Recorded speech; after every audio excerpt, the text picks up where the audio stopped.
It's always lovely to see you back here.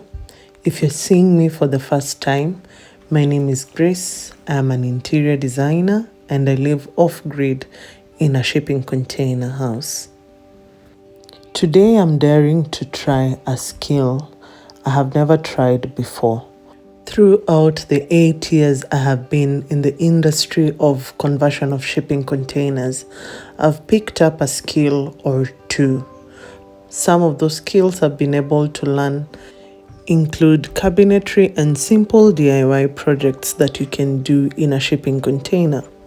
These skills have made it easier for me to live in a container house as I'm able to do simple modifications and maintenance in the house without necessarily relying on a fundi to come help me out. It also helps me save money, though not always. What I have not been able to learn, however, is welding.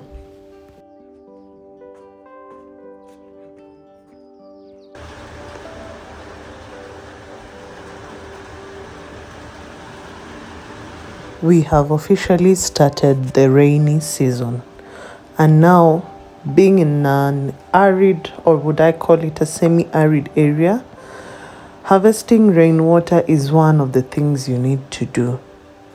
It is a practice that saves you a lot of money.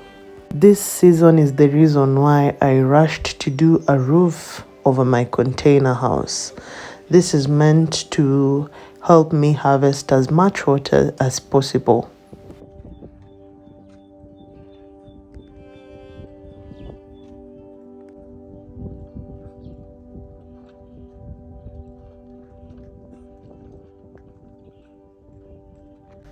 And now that we are thinking of guttering the roof, part of it includes a little bit of welding. Not too much to call in a welder, but also not too little to downplay it. And today, for the very first time, we are going to see me attempt welding. All I will try to do is what I've been seeing welders do throughout the years.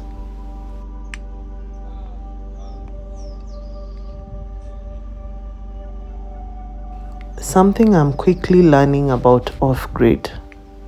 You will have to invest in tools.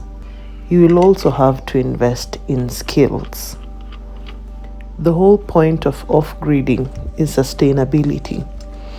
And part of that sustainability means you are able to maintain your own house and you're also able to do simple projects without relying so much on a third party or a tradesperson to come in. The whole point of off-gridding is to be self-sustaining, and a lot of that has to do with mental than it is physical.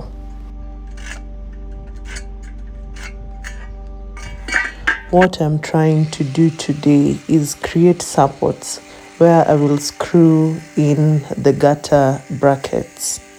Most times you'll have to do a fisher board after you've done your roofing, and it's on the fisher board that you will screw your gutters, but I'm trying to skip that step.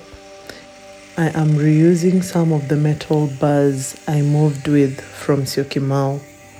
Instead of throwing them out as scrap metals, I'm using them for this project. I'm cutting them into 9-inch pieces and joining two of them so that I have 4 by 9 inches. Then I will weld these supports on the trusses, on the roof trusses. In total, there'll be 5. What I'm doing right now is trying to remove the sharp edges of the pieces I've cut. I think this helps in the safety. I see welders do it all the time. I'm not really sure why they do it, but I think it's a good practice. It also makes the pieces cleaner for welding. At this point, I don't know what a good welding bead looks like. What I was trying to achieve is a way to join these two pieces so that I can weld them on the trusses.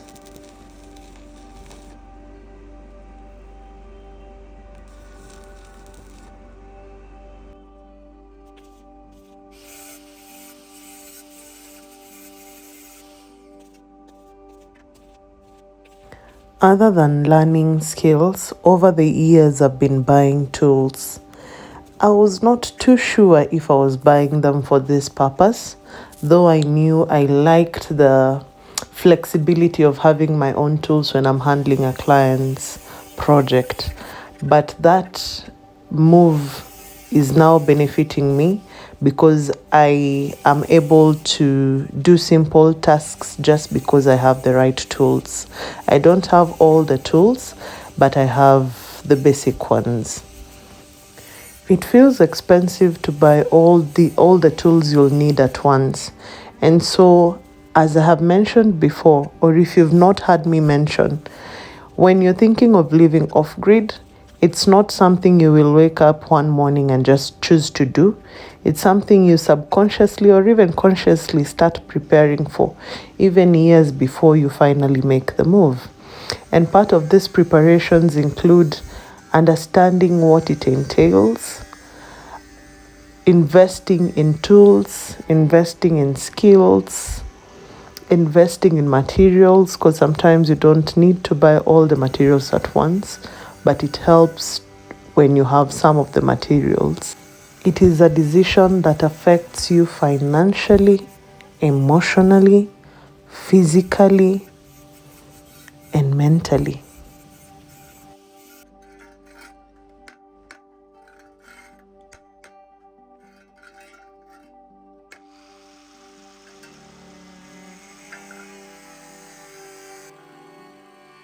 After you are done with your welding, the next thing to do is grind down the beads so that you have a cleaner and smoother surface.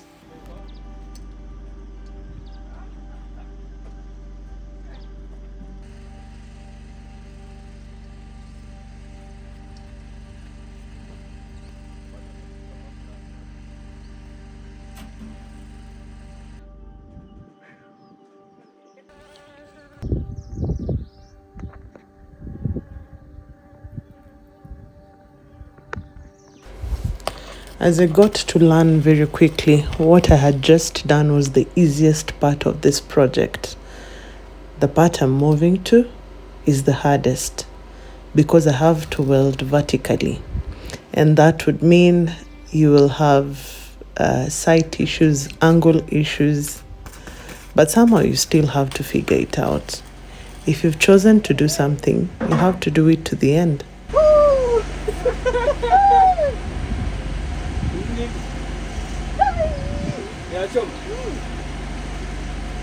Of course, I had to learn from experience.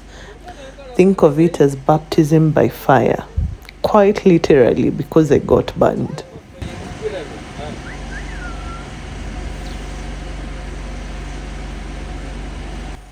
After that, you automatically learn that you need to stand strategically when you're welding vertically. Something no one told me, but I learned pretty quickly.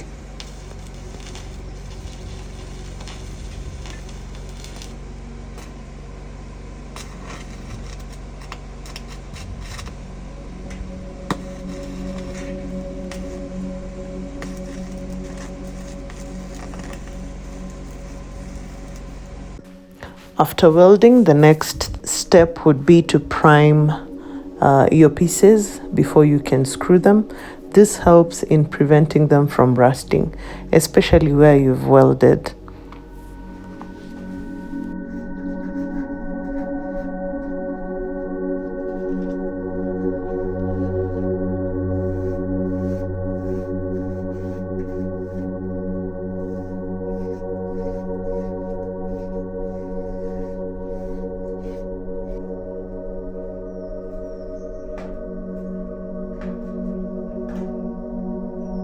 Something I forgot to record was this pathway to the house. I also bought Arabic grass and tried planting them around the paving stones. It's not much, but I'm trying to see how well this soil will do with this type of grass, to see if I'll need to buy red soil or just work with the black cotton soil that is already on site. Living off-grid comes with its own perks. You get sightings of wildlife that you would otherwise have paid for at the comfort of your home.